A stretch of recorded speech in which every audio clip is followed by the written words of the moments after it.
Bom dia, hoje é segunda-feira, dia 15 de maio de 2023. Eu sou Bruno Amorim e o Jornal do Empreendedor, primeira edição, está no ar. Começa hoje em São Paulo, o maior evento de alimentos e bebidas das Américas.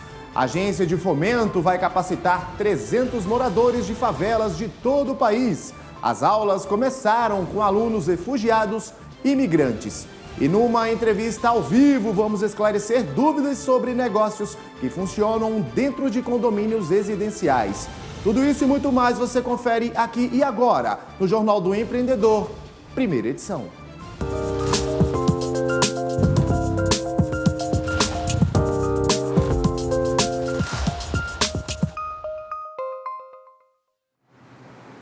Uma parceria entre o Sebrae e a organização Besouro Social vai capacitar 300 microempreendedores em todo o país. As aulas seguem um método a partir de 10 passos e um plano de ação. Cada turma do projeto Empreender e Transformar é destinada a um público específico, de acordo com as características das comunidades atendidas. O curso começou por São Paulo, com alunos refugiados e imigrantes que tiveram aulas em espanhol. Eu sou Ruth, sou da Bolívia, de Santa Cruz de la Sierra. Pelo sotaque, já dá para perceber que a Ruth não é daqui. A boliviana veio para o Brasil com o filho há 14 anos em busca de uma vida melhor. De lá para cá, se vira como pode, faz bolos de aniversário e costura em casa. Sonha em abrir o próprio negócio e quando soube do projeto Empreender e Transformar, realizado pelo Besouro Fomento Social em parceria com o Sebrae, não pensou duas vezes antes de buscar capacitação profissional. Sim, aprender mais, porque a vezes nós como imigrantes não temos conhecimento muito nisso aí. Hoje que os cursos que estou aprendendo estão um pouco muito melhor para mim aí, para aprender conhecimentos dos cursos que estamos aprendendo hoje, não de empreendedor aí. Ao todo, 300 empreendedores de todo o país irão fazer o curso. O primeiro grupo, formado por refugiados e imigrantes do estado de São Paulo, já está tendo aulas em espanhol. Nós já aplicamos outras capacitações de empreendedorismo para esse público e nós vimos a necessidade de trazer na linguagem deles até para facilitar o entendimento. Então essa é a nossa primeira turma aplicada em espanhol. Em termos técnicos fica mais fácil para eles entenderem os conteúdos. Alguns falam já em português, né? Então eles têm uma compreensão, mas quando a gente fala de termos mais específicos, fica mais fácil a compreensão. No projeto Empreender e Transformar, cada conteúdo será direcionado a um público específico, conforme as características da comunidade atendida. Ao todo, 10 turmas serão formadas na região sudeste do Brasil. Em seguida, o mesmo trabalho será realizado no Rio de Janeiro com micro e pequenos empreendedores. Cada turma está sendo customizada conforme o perfil do grupo que a gente quer atender. Então, desde o grupo de favela, o grupo de refugiados e imigrantes e também o público de assentamento rural, que entra muitas famílias ali que trabalham na renda ali familiar e na agricultura familiar. O nosso objetivo é unir forças entre a Besouro e o Sebrae para levar essa metodologia prática para dentro de diversas comunidades e para diferentes públicos-alvo, para que a gente possa testar, né, essa metodologia na prática junto com essas pessoas, fomentar a abertura de novos negócios e, consequentemente, que elas tenham mais autonomia, gerem renda e impactem de forma positiva as suas comunidades. O objetivo é que os empreendedores aprendam a executar projetos de negócios a partir de 10 passos e de um plano de ação, com foco no perfil, nas vendas, na marca. E a nossa ideia é justamente isso, estruturar uma pequena ideia de negócio e seguir dando um suporte nos 3 primeiros meses, né, que são os meses cruciais para que essa pessoa consiga abrir o seu negócio e mantê-lo, que a gente consiga seguir dando suporte. A Belém está aproveitando as aulas ao máximo e, com o que aprendeu, já teve boas ideias. Quero muito ter uma loja de roupa infantil, já pensei no nome, na marca, só que ainda tenho dificuldade de como começar e outras coisas, foi por isso que eu decidi fazer o curso. Quem ganha com tudo isso? Os empreendedores e a economia do país, que cresce com o estímulo da geração de renda e a autonomia financeira de cada um dos aprendizes. A gente vem a trazer esses pequenos empreendedores, fortalecer esses pequenos para que eles consigam crescer e possam se tornar grandes empreendedores. Que iniciativa bacana. Outras informações sobre esse projeto você encontra na internet no endereço empreenderitransformar.com. A ação é gratuita e fornece certificado aos participantes. Pessoas que trabalham e buscam inovações em setores ligados aos mares e oceanos têm essa semana a oportunidade de participar da edição online do Laboratório Economia Azul do Hub Inovativa. Os participantes terão acesso a palestras e painéis interativos e a cases de sucesso. O encontro virtual será gratuito nos dias 17 e 18 de maio, quarta e quinta, e as inscrições vão até amanhã. O Inovativa é uma política pública que promove um conjunto de iniciativas de apoio ao desenvolvimento do ecossistema de empreendedorismo inovador no Brasil. Ele é realizado pelo Ministério do Desenvolvimento, Indústria, Comércio e Serviços, pelo SEBRAE e com apoio de outros parceiros. Muitos empreendedores usam a própria casa para trabalhar. Na cozinha, fazendo comida para fora, na sala que vira escritório ou até de maneira improvisada na garagem. Uma situação que pode ser confortável para quem executa, mas é permitido manter um endereço comercial dentro de um ambiente residencial? Vamos conversar agora, esclarecer alguns pontos sobre essa situação com o advogado especialista em Direito Condominial, Issei Yuki Júnior. Issei, seja muito bem-vindo ao Jornal do Empreendedor, primeira edição. Um bom dia para você. Bom dia, Bruno. Vamos tentar resolver e solucionar algumas dúvidas dos ouvintes. Bom dia. Bom dia. Isso aí, é justamente isso, né? Uma dúvida muito comum, né, de muitos empreendedores ao abrir uma empresa, se existe essa possibilidade de registrá-la em endereço residencial, né?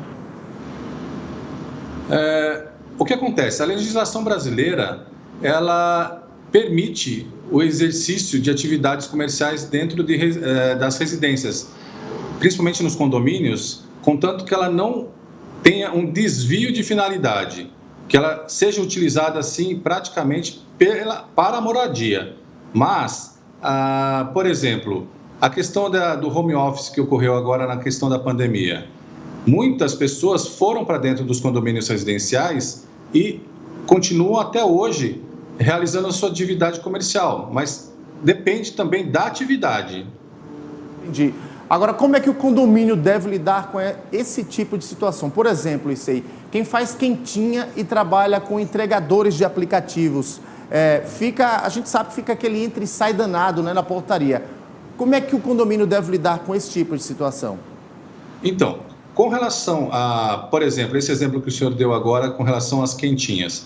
Se você faz uma atividade comercial, você faz algum bolo, alguma coisa assim que não vá alterar o fluxo, né, dentro do condomínio, com entregadores ou próprios clientes, é permitido. Agora, se aumenta o fluxo dentro do condomínio e vai alterar a segurança do condomínio, isso já não é permitido. Agora, mesmo permitido, tudo isso tem que ser levado para a Assembleia e aprovado em Assembleia. Isso aí, vamos lá. Eu vou dar outro exemplo aqui. Por exemplo, eu, Bruno, quero vender pães. Eu posso instalar um forno industrial na minha casa, no meu condomínio? Então, se for de pequeno porte, que eu disse, você pode. Você não pode montar uma cozinha industrial dentro de uma unidade residencial, né? Que aí vai alterar a voltagem, né? Que tem que ser analisada a voltagem elétrica do condomínio, a questão de funcionários também, o entra e sai de funcionários dentro do condomínio residencial também não é permitido. Somente é permitido dentro dos condomínios residenciais essas atividades que não têm impacto na segurança e na salubridade dentro do condomínio. E no caso do vizinho, e o próprio porteiro que acaba aí, né? O próprio porteiro do condomínio, ele acaba trabalhando mais. Cabe ao condomínio fazer essa regulação, fazer essa boa relação entre os vizinhos? Então, essa questão aí da regulamentação interna, na comercialização interna do condomínio, eu entendo que o porteiro não pode auxiliar essa questão, porque aí vai onerar o condomínio. Nada que onere o condomínio é permitido, né? Então, por exemplo, se você vai fazer pães, por exemplo, como o senhor falou, vai utilizar mais gás. Essa questão das contas de consumo, essa conta de consumo, ela pode e deve ser cobrada do empreendedor. Agora, com relação assim, ele está realizando uma atividade comercial dentro do condomínio, então o condomínio vai cobrar dessa unidade. Isso ele não pode fazer. Então, pelo que você nos falou aqui, pelo que consta, na verdade, na legislação brasileira, fazer feiras dentro dos condomínios, que a gente sabe que é uma prática que tem se tornado cada vez mais comum, é possível, assim como também fazer Airbnb, não é isso? Então, a questão da feira livre, normalmente ela é realizada dentro das áreas comuns. E sendo nas áreas comuns, ela tem que ser aprovada em assembleia também, a sua implantação e a sua execução da feira livre dentro dos condomínios.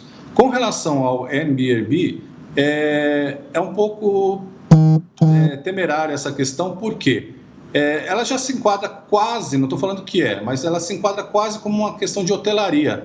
E num condomínio residencial, vai aumentar muito o fluxo, né, de pessoas dentro dessa unidade. Então, a segurança provavelmente ficará prejudicada. Então, deve ser levada novamente, eu sempre digo que essas questões polêmicas, ela tem que ser levada em assembleia para que ela seja votada e aprovada a implantação ou não desse tipo de atividade. Entendi isso aí. Então, vamos lá. Então, quem empreende em condomínio, é necessário, é preciso pagar a mais pelo uso do espaço? Então, na unidade, não.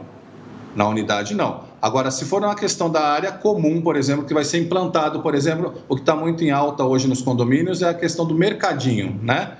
Se você vai implantar um mercadinho e tem uma área livre dentro da área comum, você somente implanta e pronto. E aí, esse mercado, ela vai pagar alguma coisa, um cashback, alguma coisa para o condomínio.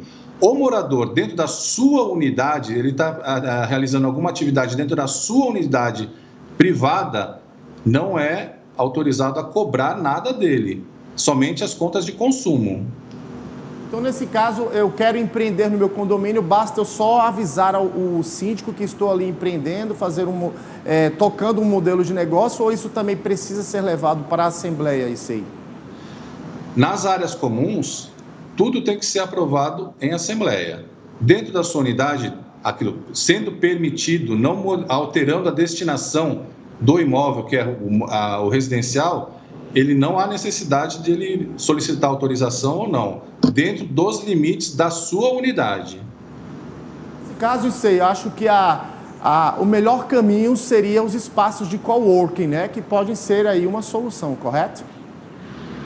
Sim, aí já é nos condomínios comerciais, né? A implantação do coworking. Dentro dos residenciais, aquilo que eu disse, não pode se modificar a destinação do empreendimento.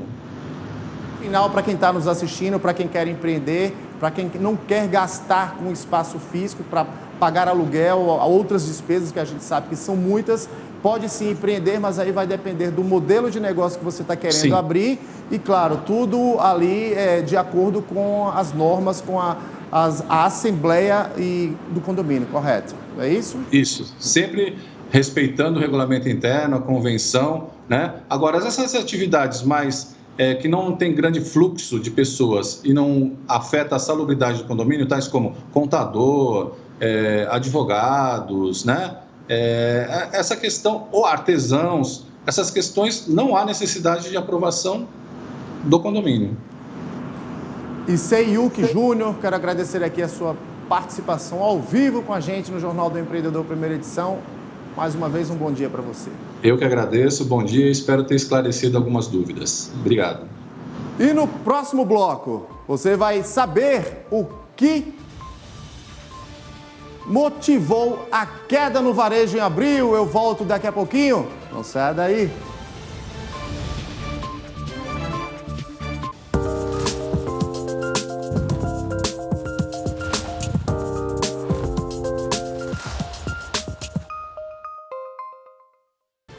Estamos de volta com o Jornal do Empreendedor, primeira edição, ao vivo e para todo o Brasil.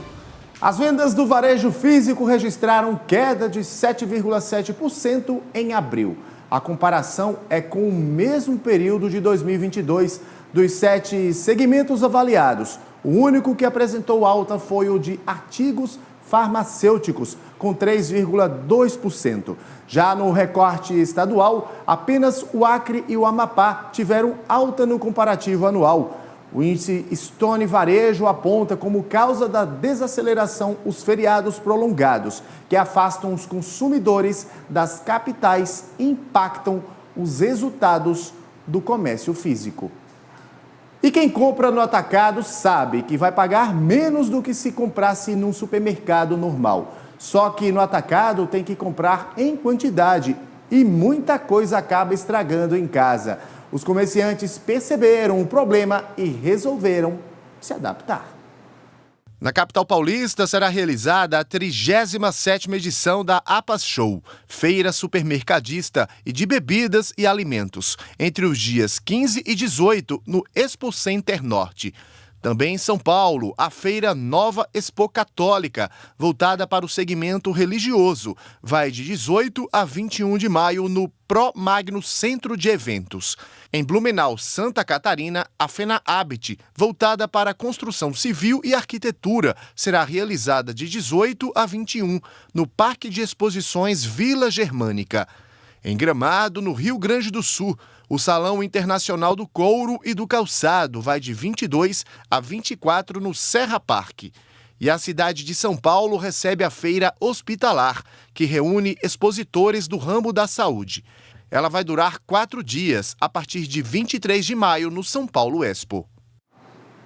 E a FEComércio Minas publicou um estudo sobre as atuais condições de desenvolvimento de Belo Horizonte.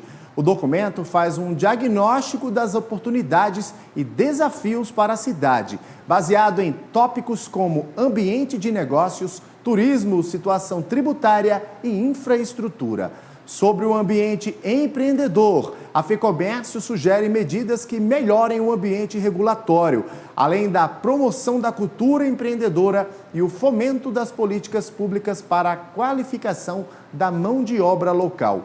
O estudo toma como base a colocação de Belo Horizonte em 18º lugar no ranking geral do Índice de Cidades Empreendedoras de 2023, segundo um estudo da Escola Nacional de Administração Pública, a ENAP. E quem compra no atacado sabe que vai pagar menos do que se comprasse no supermercado normal. Só que no atacado tem que comprar em quantidade e muita coisa acaba estragando em casa. Os comerciantes perceberam o problema e resolveram se adaptar. Antes de ir às compras, a família do Daniel faz um levantamento de preços na internet e segue sempre uma listinha. Normalmente a gente tenta pegar o preço, a quantidade mínima no atacado, porque ela geralmente tem uma variação assim, de uns 10% a menos, né? Então economiza um pouquinho, né? Para Maria Aparecida, a opção mais em conta é sempre o atacado. Qualquer ofertazinha para nós faz a diferença. O setor atacadista tem atraído cada vez mais os consumidores. E esse crescimento é puxado pelo atacarejo, o atacado de autosserviço. Quando a pessoa vem para o supermercado e pode levar uma quantidade maior do produto e pagar mais barato. Em 2022, a gente fechou com aproximadamente 71% dos domicílios brasileiros fazendo compras dentro do atacarejo, que mostra ser o maior canal de autosserviço hoje dentro dos domicílios consumidores. No ano passado, o setor atacadista cresceu 12% e com o aumento da demanda, o setor tem se adaptado. Muitas lojas passaram a vender o mesmo produto em quantidades menores. A gente tem detergente líquido com pack com 6 unidades, tem arroz com pack com 3 unidades, óleo de soja com pack com 3 unidades, e aí a gente vai conseguindo abastecer famílias pequenas com 4, 5 pessoas tranquilamente, mais ou menos o consumo dessa família aí por mês. Em busca de preços mais baixos, o Valdeci recorre ao atacarejo para abastecer sua pizzaria. Porque eu acho que no atacado é mais vantagem para a gente, entendeu? Tem um desconto melhor. Hoje, os consumidores dessas lojas ainda são os pequenos comerciantes, mas também as famílias. Então é possível dizer que até agora, mês 5 de 2023, a gente tem uma expansão do atacado, seja o atacado de distribuição como o atacado de autosserviço. A diversidade étnico-racial nos negócios é tema de um seminário do BNDES e da Open Society Foundations. Especialistas brasileiros e internacionais vão abordar os caminhos para ampliar a diversidade nos setores financeiro e empresarial no Brasil. O evento acontece no dia 23 de maio, das 9 às 6h30 da tarde, e tem transmissão aberta pelo canal do Banco no YouTube. E falando em empreendedorismo, vamos conhecer a história de uma empreendedora raiz, a argentina Mercedes Urquiza, que chegou ao Distrito Federal aos 20 anos, antes da capital federal ser inaugurada. O objetivo dela era desbravar a região. As imagens tiradas por um premiado fotógrafo sueco mostram a vida dos candangos que trabalharam na construção de Brasília em 1957 e fazem parte do acervo desta empreendedora, que veio de Buenos Aires, na Argentina, para se aventurar na cidade que seria mais tarde a capital do país. Eu cheguei a Brasília recém-casada, numa viagem num velho Jeep Land Rover, que demorou 48 dias. Foi a nossa proposta, né? Chegar, iniciar uma nova vida partindo do zero, sem família, sem dinheiro, sem coisas materiais, sem emprego, sem pistolão, sem nada. Foi uma aventura mesmo. Uma tremenda aventura e um desafio muito grande, né? Daí que vem esse desenvolvimento do empreendedorismo para achar negócios a partir do zero, né? As dificuldades foram muitas, assim como as oportunidades de empreender. Eu consegui ser correspondente do jornal La Nación, da Argentina, e mandava algumas matérias. E, em seguida, fui também nomeada corretora oficial da Nova Cap. Fui a primeira corretora oficial da Nova Cap e, sem dúvida, vendi os primeiros 100 lotes do plano piloto. Logo depois que inaugurou a cidade, Brasília, a gente, com meu marido, fundamos a primeira agência de viagens de Brasília, né? E isso foi em 1962. E daí o turismo me atrapou para sempre. Trabalhar com turismo só fez aumentar o desejo de divulgar Brasília mundo afora.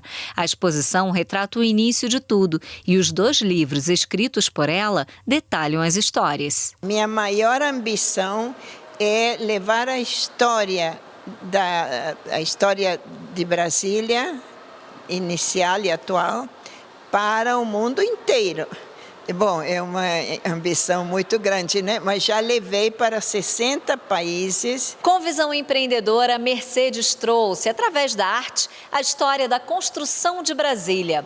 No pré-lançamento do 2º livro, a jornalista empreendedora conta a transformação de uma cidade faroeste a uma capital de oportunidades. O primeiro livro foi publicado pela editora Senac em 2018 e conta os primeiros 1000 dias de Brasília, que abrange desde 57 até o dia da inauguração em 1960. O segundo livro é mostrar a explosão de Brasília, já como capital inaugurada, né? Mostra as várias oportunidades que a gente assimilou e executou de empreendedorismo também, né? Especialmente para uma mulher, né? E o Jornal do Empreendedor, primeira edição, fica por aqui. A próxima edição é às 11h30 da manhã com Sebastião Garcia. Eu volto amanhã. Até lá! Tchau!